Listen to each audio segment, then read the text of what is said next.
Dmitry Medvedev has fired back at Brussels with characteristic defiance, weaponizing a proposed European Union visa restriction into a blunt, psychological counter-offensive. Responding to initiatives spearheaded by EU Foreign Policy Chief Kallas, targeting participants of Russia's special military operation, Medvedev dismissed the measure as a toothless gesture, mocking it with traditional Russian idiom and telling the bloc to fast-track its own isolation policies.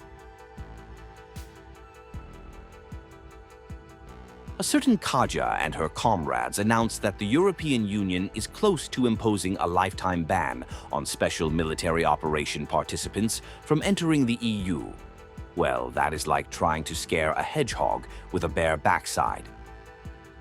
From Moscow's perspective, Medvedev's framing deliberately turns the EU's strategy on its head. Rather than viewing travel restrictions as punitive pressure, official Russian messaging frames the move as a long-overdue purge of pro-Western illusions among the citizenry.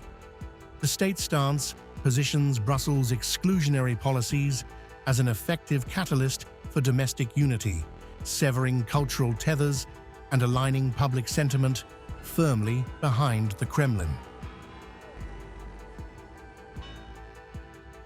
We should urge the European Union to do this as soon as possible.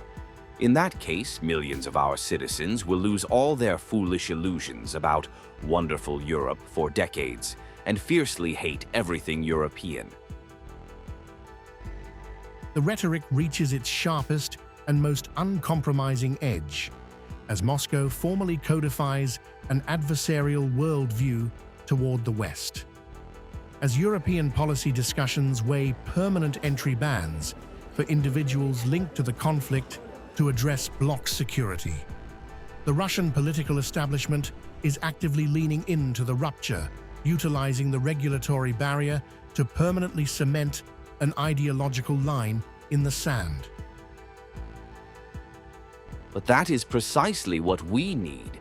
Europe is our cruel enemy forever.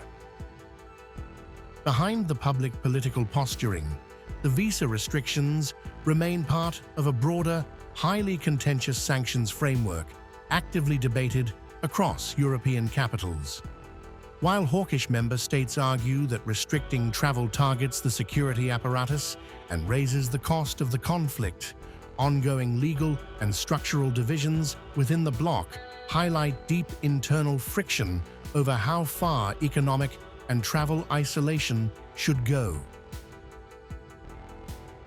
Ultimately, this diplomatic clash underscores a fundamental transformation in Russia-Europe relations, where administrative visa policy has transformed into a high-stakes narrative battleground. By aggressively reframing restrictive measures as badges of honor and permanent geopolitical separation, Moscow continues to weaponize Western policy proposals to solidify its domestic defensive posture.